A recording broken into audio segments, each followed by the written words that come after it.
Messieurs, dames, bonjour à tous, bienvenue sur Momentum, je m'appelle Tommy, je suis coach sportif et j'accompagne mes clients dans leur transformation physique au quotidien. Aujourd'hui on se retrouve pour l'épisode numéro 32 du podcast et tu l'as vu dans le titre, aujourd'hui on va voir l'importance d'accepter tes débutants quand tu commences une nouvelle discipline. Petit contexte, j'ai récemment commencé la course à pied, tu le sais si tu suis le podcast, et nouveauté, je m'inscris ce soir normalement pour des cours de danse avec ma fiancée, voilà. Donc, du coup, évidemment, c'est un vrai retour à zéro. Il y a des nouvelles sensations qui vont normalement émerger. Beaucoup de maladresse, j'imagine. Et me connaissant, je vais sûrement avoir l'impression de rien maîtriser dans ces nouvelles pratiques.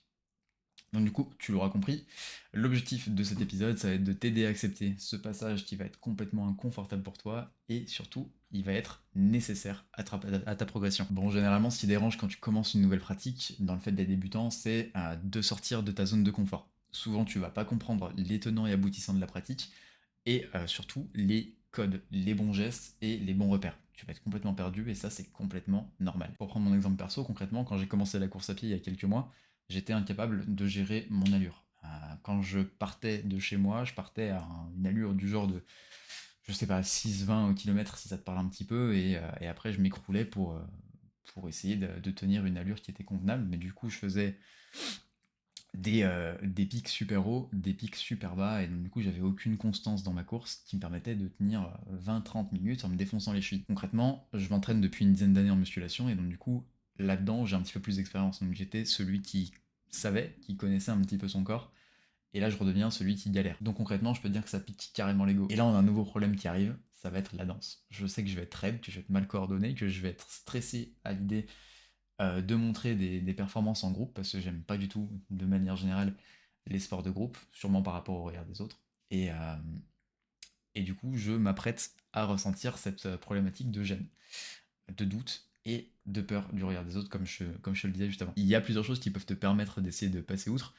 C'est que déjà, tous ceux que tu admires dans la discipline que tu suis, bah, ils sont passés par un début comme ça, où ils ont galéré un petit peu. Le secret qu'ils ont eu, eux, c'est qu'ils ont persévéré jusqu'à la fin et qu'ils ont réussi à atteindre un niveau qui va être hors norme. Je dis pas que tu vas devenir comme ça, mais en tout cas, tu peux essayer de te baser sur leur expérience pour essayer de bâtir la tienne. Donc concrètement, la question que tu vas te poser, c'est comment tu vas pouvoir traverser cette phase sans abandonner. La première chose à faire, selon moi, ça va être de changer ton rapport à l'erreur.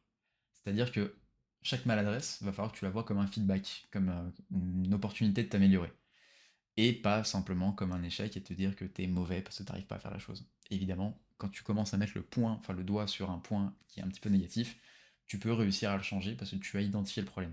Et finalement, identifier un problème, c'est déjà la première clé pour le résoudre. Donc le deuxième point, ça va être de te concentrer sur ta progression personnelle et pas sur la comparaison. On en parlait déjà dans un podcast précédent, la comparaison est l'ennemi de la progression.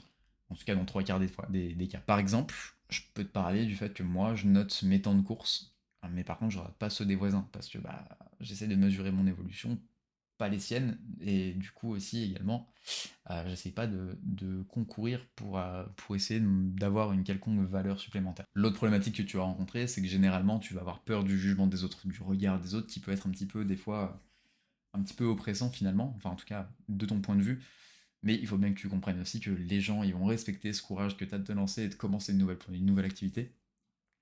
Euh, et, euh, et ils vont se concentrer beaucoup plus là-dessus que sur le résultat final au final. Regarde, tu peux prendre ton exemple personnel quand tu vas à la salle de sport.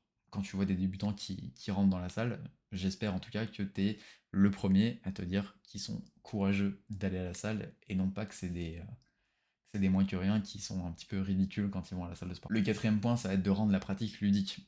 Dans l'idée, il va falloir que tu essaies de trouver du plaisir dans cette activité, et surtout dans le fait d'apprendre. Choisis des formats qui peuvent t'amuser, des formats de groupe si t'aimes ça, des formats plutôt solo, légers ou sans enjeu, pour essayer de trouver vraiment ce plaisir à performer et à t'améliorer dans ce sport. Par exemple, là, tu vois, pour la danse, j'essaye de rendre ça un petit peu plus fun, enfin un peu plus fun. Contexte, je vais me marier, et donc du coup on va faire une première danse. J'ai jamais fait de danse de ma vie à part quand j'étais en CE1, donc du coup j'ai aucune notion de mon corps dans l'espace. Et donc du coup ce qu'on a fait, bah, c'est qu'on s'est dit qu'on allait s'y mettre à deux, et pour essayer de passer des moments de qualité ensemble et des moments où on va s'amuser. On va pouvoir essayer de rigoler un petit peu de nos niveaux, et on va pouvoir créer des souvenirs ensemble. Le dernier point pour essayer de rendre ta progression un petit peu plus sympathique, ça va être de créer des mini-objectifs qui vont être simples et surtout fréquents. Donc par exemple, tu peux essayer de rajouter 250 mètres par semaine si tu fais de la course à pied. En danse, tu peux essayer de maîtriser 2 pas par séance, tout simplement. Ces petites victoires, on l'a déjà vu dans l'épisode précédent ou dans 2 épisodes, avant, je sais plus.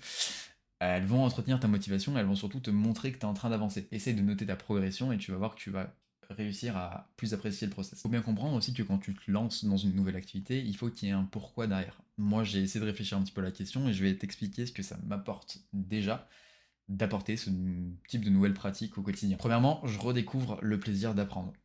En fait, c'est rafraîchissant, ça casse la routine et tu fais de nouvelles choses. Parce que bon, c'est bien sympa d'aller à la salle de sport, mais si tu fais que ça, bah, au bout d'un moment, tu commences à rentrer dans une routine et tu vois plus forcément l'intérêt, ou en tout cas, tu vois plus la plus-value de ce genre j'allais dire de prestation, dans ce genre d'activité. Deuxièmement, ça va développer ma patience. Donc, concrètement, que ce soit bah, là, du coup, en course à pied, j'ai pas encore commencé la danse, du coup, on va se baser là-dessus. C'est impossible de brûler les étapes. Concrètement, je suis pas capable de courir à 4,30 niveau allure et de le tenir sur 45 minutes. Donc du coup, il faut que j'essaie de monter les escaliers petit à petit pour réussir à augmenter tout ça. Également, ça m'apprend aussi l'humilité et je comprends un petit peu le travail que les autres arrivent à fournir. Notamment en course à pied, on va le revenir, quand je vois que quelqu'un a couru un 10 km en moins d'une heure, je commence un petit peu à comprendre la hauteur de la tâche que moi je suis pas encore capable de faire. Et du coup, ça apprend aussi à être plus ouvert à l'aide et aux conseils. Quatrième point, c'est qu'aussi mentalement, je me sens un petit peu libéré.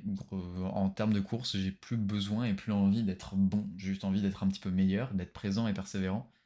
Et je me dis qu'au final, ça peut être que mieux et m'apporter que du positif. Parce que bah, tu mets ton ego de côté, t'apprends et au final, bah, ça ira mieux avec le temps. Et dernier point et surtout le plus important, ça me reconnecte avec ma vision du sport de base. Pourquoi j'ai aimé, pourquoi j'ai commencé pour le processus, pas juste pour le résultat. Et au final, bah, t'es pas là pour avoir 45 cm de tour de bras, t'es quand même là parce que tu aimes tes séances, tu aimes tes séances de course à pied, tu aimes ta danse ou tu aimes tes séances de tennis peut-être. Et c'est ce processus-là qu'on vient chercher quand on fait du sport. Enfin, en tout cas, c'est ce processus-là que je viens chercher quand je fais du sport.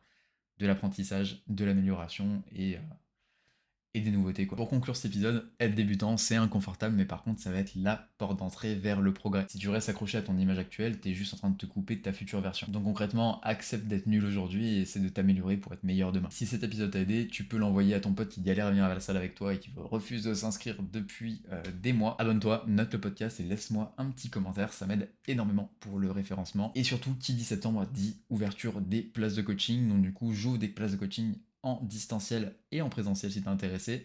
Ça se passe sur mon site tmcoaching.fr et on se retrouve dimanche prochain pour le prochain épisode. Salut!